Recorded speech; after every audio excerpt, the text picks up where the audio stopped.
Is it the coach that turns into a pumpkin or the pumpkin that turns into a coach? I was just trying to think of that before doing this intro, and I don't have it straight in my head. Whichever the case, Evan Rodrigues' coach/pumpkin needs to turn back into a pumpkin/coach. Good morning to you. Good Friday morning. I'm Dejan Kovacevic of DK Pittsburgh Sports.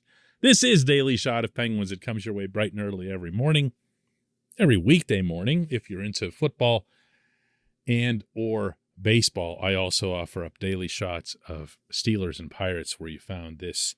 The Penguins, of course, are in their NHL All-Star break. They'll be back in action technically Monday in Boston for a practice at the Bruins Warrior Ice Arena. I'll be up there to cover that. And, of course, the game the following night at TD Garden. Looking forward to seeing a lot of different things about this team, but especially how they'll respond to having had what I think everybody would agree would have been a welcome break. And there's no one on this roster who could benefit from that break, maybe not even injured guys, the way Evan Rodrigues should. I'm not prepared to give up on the player I described in a column earlier this season as engine number 9. There's way too much that we saw while he put together those 15 goals over 37 games for that to be a fluke. I cite this line a lot, even though it comes from another sport. Clint Hurdle, the former manager of the Pirates, used to say whenever he'd watch a younger baseball player have a really, really good stretch where he did a lot of different things, not just run into the ball, he would say, it's in there. If it's in there, it's in there. You can't manufacture it. You can't recreate it. And you also can't assume that it was a work of fiction if you watched it play out in front of your eyes. If you go back over those goals, those 15 goals that Rodrigues scored, put them all on one reel, which, by the way, is something I'm hoping that Andy Saucier and the rest of the video crew did for Rodrigues heading into this break. I would have put together just endless loops of all of his goals and other terrific plays that he made as well, because he wasn't just scoring goals. He was setting up other guys. He was playing tremendous defense. He was skating through center ice with a purpose that no one else on the roster, not even the superstars, could match. That was legit. Those shots that he was making, pinging to the corner, those one-timers that he was taking from above the left circle reminded of you-know-who. And those cuts to the middle of the ice, you know which ones I'm talking about. When he'd come down the left side and just kind of flip it to himself. For those of you who go way back in Penguins history, a little bit of a Mike Bullard flair there to his game. A little toe drag. Work your way to the middle of the rink. And he did that again and again and again. And those goals weren't cheapies. They weren't excuse-me's. They weren't, hit off 3 bodies and went in.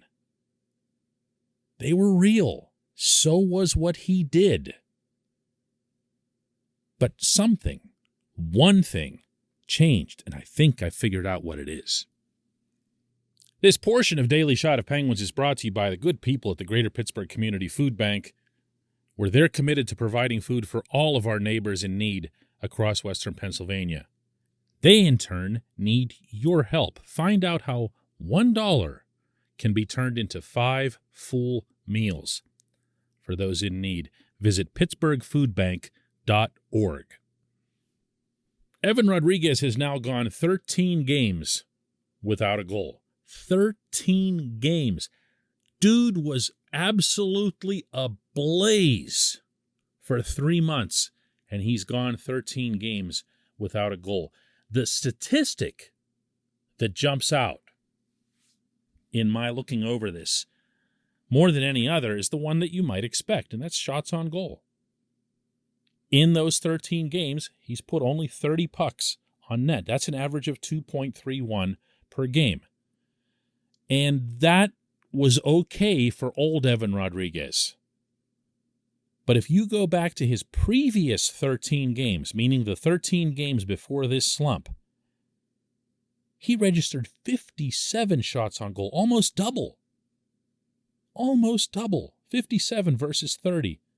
A 4.3 average per game. Now, the logical thing to pipe up with at this point is, well, I mean, Evgeny Malkin came back, the Stars are back, he's not getting on the first power play anymore, and all of those are legit, except that Mike Sullivan, as promised, and you'll remember I was asking Sullivan about this even back when Rodrigues was still hot. Are you going to find a way to keep utilizing him?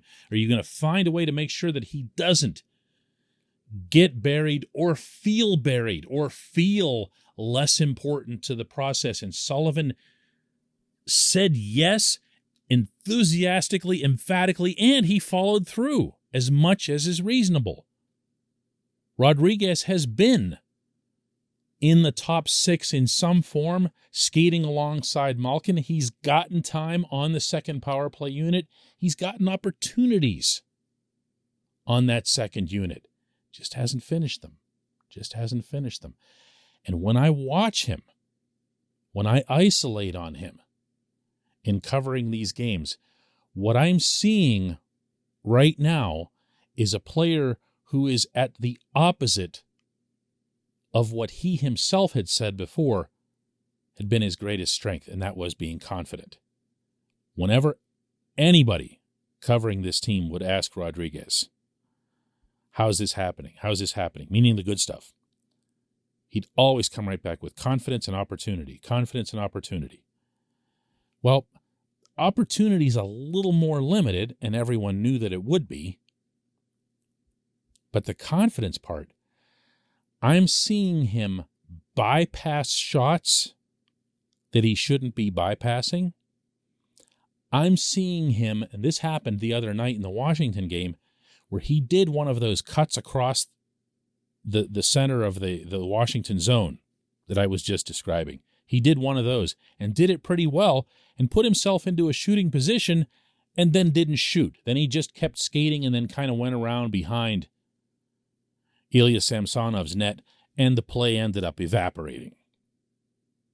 The Rodrigues from 3 weeks ago just cuts and fires, and then he considers the consequences afterward.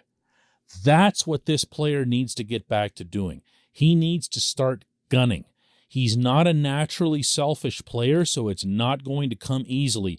He needs to gun. He needs to get the puck on net and get that feeling back of the puck going in. Also, the feeling of being important to your team. He is. So much of what this team's achieved to date has been on his rather slender shoulders. And he needs to understand that and continue to be put in positions to get that back. When we come back, just one question.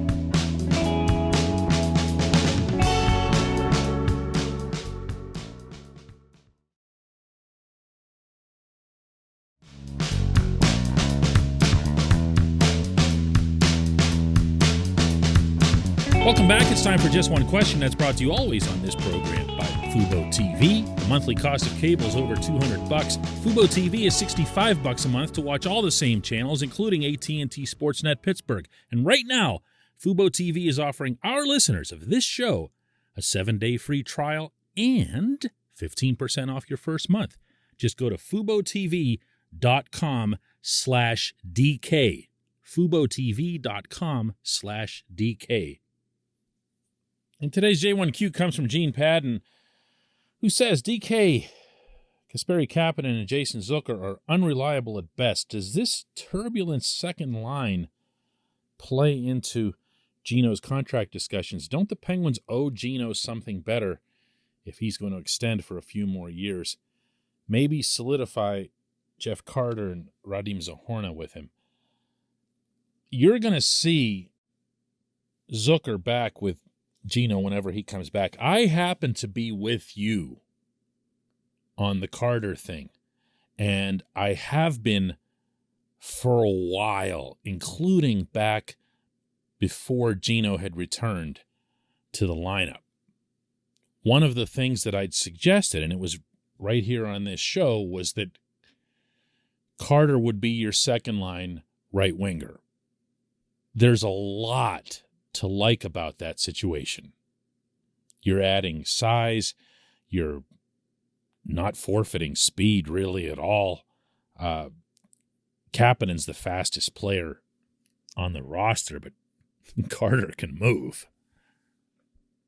And Carter gives you that straight-ahead guy who shoots the puck.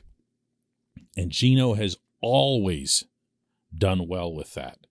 From there, what you need is a lefty who's going to be more of a defensive conscience and a retrieval guy. I don't see that in Zohorna. I get what you're going for there. You want to see a young guy come in. We all love the young guys and everything, and put him in a prominent role and hope that he stars. Zohorna is going to make his way in the NHL by responsibly centering a line. He's a center. Everything about his body language, his mechanics, his trail that he leaves on the ice is that of a center, even when he's not playing center. And I think the coaches will realize that. But Gino and Carter, they've already spent some time together on the ice, and it has not gone badly, as you would expect. I'm always referring back to the early portion of Gino's career when Ruslan Fedotenko was on his wing. Dan Bilesma used to say that the Penguins were playing Ruslan Fedotenko hockey. He wanted the rest of the team to follow Ruslan's lead, and that's because he was a straight-ahead, up and down the wing, no-nonsense player. And those guys have always done well with Gino because they're gaining the zone in a straight line with speed. They're backing off the defense, and Gino's coming in as a late arrival where he wants to, when he wants to. And from there, he can survey the whole scene and make something happen. One of about 1 billion reasons that the Gino and Kapanen thing doesn't work is that Kapanen will fly through the neutral zone, gain the blue line, do everything that you want, and then just pirouette right inside the blue line like a right-handed Gretzky. And you're going, what are you doing? And then he'll fall down and, the coach is going to keep trying it. I don't blame him for that. This is the time of season when you do that. But I'm still envisioning the Penguins moving this player, probably to Vancouver. And oh, by the way, there's another potential big benefit by having Carter be Gino's right-hand man on a second line. And that's that Evan Rodrigues would return to center. Now, you don't have to take my word for it that Rodrigues was way more comfortable and way more effective when he was skating through the middle of the ice, the vertical middle.